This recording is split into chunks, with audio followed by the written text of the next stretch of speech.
All right, so many of us know what has been going on, or know at least somewhat of what's going on in the Middle East with Israel and Hamas, right? Well, how many of you guys have actually asked yourselves this question? Is the US and other countries' interest in Israel and the Middle East, specifically involved with the Gaza Strip, purely humanitarian or moral, or is it actually, for self-interest and or, financial / economic? It doesn't really take much for many of us, however, to, understand that what is going on right now with Israel / Hamas, especially on October 7th, and the bombardments going on of innocent people and Palestinians, is nothing but tragic. Now, for those of you who saw my last video on this stuff, I again, send love and healing energies and just good vibes out to those who have suffered serious loss and or injuries due to the whole issue of October 7th and, or the continuing bombardment that is going on over in the Middle East of innocent civilians, whether they're Israeli or Palestinian, etc. Now, again, I want to ask the question, do you guys think that the US, the UK, and Israel's interests or reasons for being in Gaza are purely humanitarian, or do you think it's for their own greedy interests? Let us know in the comments section down below. We'd love to hear your guys' thoughts and concerns on this. Oh yeah, it's obviously for humanitarian reasons, not because that specific region is pretty rich in gas and oil. Shut up, you! Oh, just ignore him. He's just loony. We're not at all involved for selfish reasons. No, not one bit. Were there not an Israel, the United States of America would have to invent an Israel to protect her interest in the region. And we will never, ever, ever abandon Israel out of our own self-interest. Looking kind of selfish there, isn't it? Well, we do have some pretty interesting stuff to talk about for this whole predicament and conflict going on. And, telling you guys about what's being censored out there. But before we go and get more into this, though, cue intro.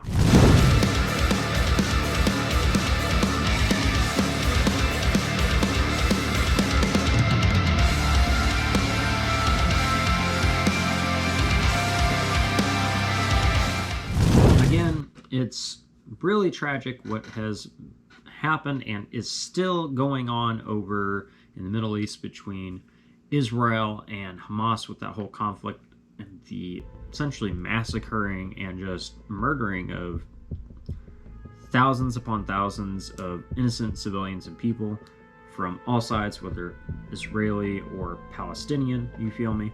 However, we do need to take a step back and look at what these corrupt governments and their buddies in the legacy media have been telling us, and rather look at them like narcissists and basically see what all exactly they can try to take advantage of that would benefit them, you feel me? Or what they're trying to take advantage of. Think of the greed and how exactly a profit can be made in these scenarios.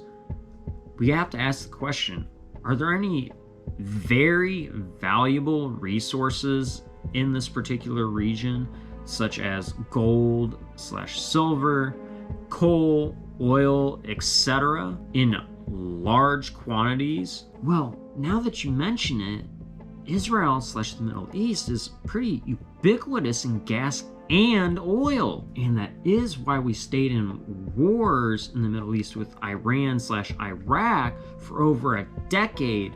Not to mention the fact of the matter, that it was also to boost our arms dealers' sales as well too. Shut up, Timmy! You don't fucking stop talking. People are gonna start realizing just how bad we are and that we don't actually give a shit about anybody but ourselves. You guys know what else they're killing hundreds of thousands of innocent lives for over in the Middle East?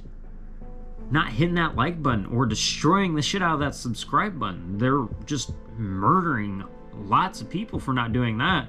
So do it now. I will fucking kill you. All joking aside though, it really does mean a lot to me whenever you guys do this. It also helps us to get this information out completely raw and uncensored to even more people out there, you know, because when you do that, the algorithm sees, oh, somebody likes it, so it spits it out to more people. So the more that we get that, the more we get it from people, the more independent media, news, journalism, etc. can flourish again, so we actually, you know, get the truth from media, you know, and news sources, unlike what we see now with the legacy media. Not only does it do that though, it really does, you know, show me what you guys are enjoying that I'm putting out there for you, and helps me to, you know, make even better content for you guys. But with that being said, let's go ahead and hop right back on into the video. Now, I'm not saying that what's going on right now is just for certain because of gas and oil, you feel me? But what if this next little clip here reigns true? It's actually a fucking clip that is from a Russian news station, which has been censored by the legacy media, ironically enough. But let's go and take a quick look here. You probably wouldn't know it. Gaza is rich, gas rich, at least 1.4 trillion cubic feet rich, to be precise. Geologists and natural resources economists have confirmed that the occupied Palestinian territory lies above sizable reservoirs of oil and natural gas wealth in Area C of the occupied West Bank and the Mediterranean coast off the Gaza Strip. To date, the real and opportunity costs of the occupation exclusively in the area of oil and natural gas have accumulated to tens, if not hundreds of billions of dollars. Kind of makes you think, doesn't it? Well, what if it is just for money? Conspiracy theorist! The US/UK already support a tyrannical authoritarian/dictator whom refused any peace negotiations, and, you know, has also killed his own people, as we discussed about in our previous video. Link up here and down below. Not to mention, you know, that the arms dealers saw a surge in their profits, as well as, you know, US Congress members who were invested in those too. So it's pretty hard to imagine that this might be about money or out of self-interest, right? The Biden administration and Israeli officials have held secret talks on stationing American troops in Gaza after Hamas is defeated, according to a report. Why would they be holding secret meetings? Aside from that, does it have anything to do with the fact of the matter that the UK's Prime Minister and his family have connections to BP, and they recently just acquired, I don't know, licenses to control the oil and gas in that region? I wonder. Among options being discussed is a multinational force that could include US troops, sources told Bloomberg. Another possibility would be to put the region under the control of the United Nations. That seems a bit peculiar, doesn't it? Let's take a look at English Prime Minister Rishi Sunak's connections to this here too. In mid-October, Rishi Sunak voiced unequivocal UK support for Israel, not just today, not just tomorrow, but always. Kind of sounds like old Brandon there, doesn't he? We will never, ever, ever abandon Israel out of our own self-interest. Now, this man's father-in-law is the owner of Infosys. That's connected to the WEF too, by the way, which are connected to BP Gas, who ironically enough just recently secured contracts to control/process oil over in that territory. Alrighty, so something you guys should be aware of is that the Mediterranean Sea is very ubiquitous when it comes to resources like gas and oil, and it's also one of the older bodies of water which happen to produce said gas and oil. So let's take a look at a map here and kind of, show you guys location geographically of the area that's in the middle of a conflict and how it might exactly, influence corrupt countries to want to, be over in that area. All right, so the Mediterranean Sea is this blue body of water at the top of the screen, right? Well, if you look over right next to Israel, Gaza Strip is what? Right next to the Mediterranean Sea. Oh, wow. Ironic. So maybe it is pretty ubiquitous in gas and oil after all, and maybe it has something to do with why there's a whole conflict going on there, or why certain countries are interested in, exploiting a country for financial gains. It'd be because, the gas and oil that could be there. It wouldn't be the first time the US has done this stuff neither. It's a bit ironic, isn't it? How the US and UK are so interested in a conflict which happens to involve a territory which could potentially be sitting upon a gold mine of oil and gas, isn't it? It's not like they haven't done it before, especially since a British Prime Minister secured contracts for a big oil company, which has huge connections to his father-in-law, so that way they could process and control the oil in that area. At the end of October, Israel's energy ministry said it had awarded 12 licenses to 6 companies to explore for natural gas off the country's Mediterranean coast.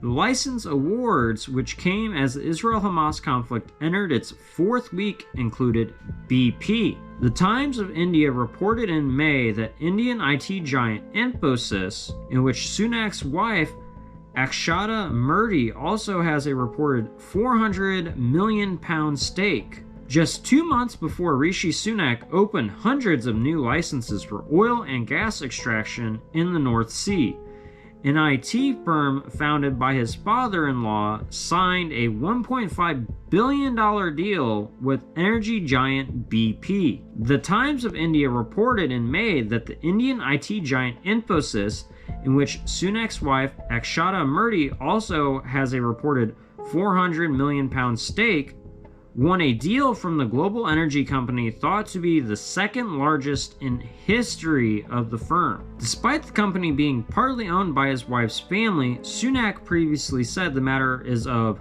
no legitimate public interest. Oh yeah, no, it's of no public interest at all that, he's using British taxpayer dollars to secure those contracts or anything, right? So that way his wife's family can sit there and, gain millions of dollars while everybody else suffers arguably and gets mistreated. No, that's not at all of, public interest. Not one bit. Now, after hearing all of that and kind of looking at it, it's a little messed up, right? Because when you think about it, it was coordinated and planned in a way which would gain Sunak's wife and his other side of the family financial wealth and abundance. You feel me? It was a coordinated and planned way to acquire them assets. It shouldn't be Britain, it shouldn't be the US, it should be Middle Eastern countries which are, regulating and controlling / processing the natural resources of their own region. It should be decentralizing these organizations and big conglomerates which literally fuck over everybody else in the fucking world, you feel me? Because that would bring more wealth into their countries, you feel me, and help them out to sort all their shit out so they're not lacking as much, able to actually take care of their own people better. Versus, giving it to these giants who literally just sit there and want to go purchase fucking yachts and mistreat people or exploit any sort of conflict, arguably, to give themselves more money so they can just live it up and, be eccentric as fuck on the yacht they just bought. We won't even bring up the fact of the matter how Zelensky magically, got 2 yachts out of nowhere either. No, we won't bring that up for now.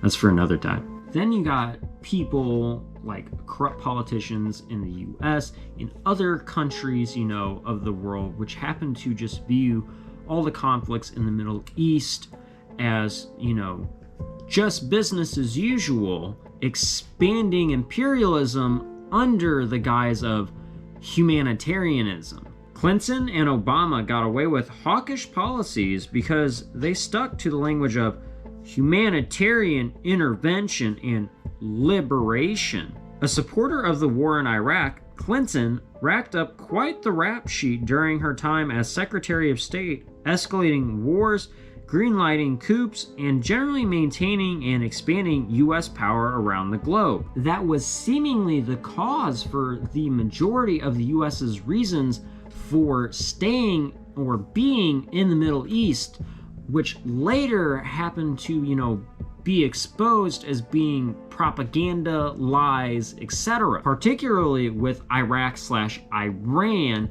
which ultimately, was exposed to be full of lies to accumulate more riches/oil. What do you guys think? Let us know in the comments section down below. I'd love to hear your guys' thoughts and concerns on this stuff. However, though, it just seems like this could be another potential crisis to exploit. Just kind of like, what we saw with the pandemic. And as the elite said before, there's no time and no better time to generate money than during a crisis. That's going to be it for us today, my dudes. As usual, if you guys did enjoy, please don't forget to like, share, comment, and or subscribe. Really does help out when you guys do this, as well as, get this stuff out to even more people, so that way, they can hear what's going on out in the world completely raw and uncensored, unlike, the bullshit we see with the legacy media nowadays. And just, let them know it's okay to question these systems we live in and to think independently. Now, if you guys did make it to this point in the video, go and leave the word rebel in the comment section down below to let me know that you made it to the end and that you guys are part of the 1,000,000% tribe. However, if you guys want an even more interactive experience with us here, come join us live every Wednesday and Friday from 8:30 to 10:30 p.m. Central Time, where we play games such as Pokemon Unite, Fortnite, Apex Legends, etc. Whatever really just floats the boat. We also have conversations like this on conspiracies with factual basis, you feel me? And, also talk about survival stuff as well too, in addition to, just vibing out and having a grand old time. We'd love to have more people there, because the more the merrier, right? With all that being said though, my dudes, I do truly appreciate you guys for being here, and thank you to all 140 now badass motherfuckers of this Z tribe. I appreciate every single one of you, and, look forward to engaging with you guys more and making even more content for and with you guys. But until next time, please don't forget to live long and prosper. Take care and peace. Keep it 1,000,000% real. And as always, fuck the system. I will see you guys on the flip side. The people of this country, and we're under attack. They banning us, they cancel us for speaking the facts. If you man enough, come stand with us, take USA back. And every time we pull up, all you're gonna see is American flags. American flags. Normal part of life. But like not the way it was before, not generalized anxiety disorder, or like severe anxiety. But yeah, this stuff helps a lot with that. And when you guys are doing this, by the way, this breathing technique, you are removing CO2 from your body and accessing the lymphatic system of your guys's, body, and just basically spreading feel-good hormones.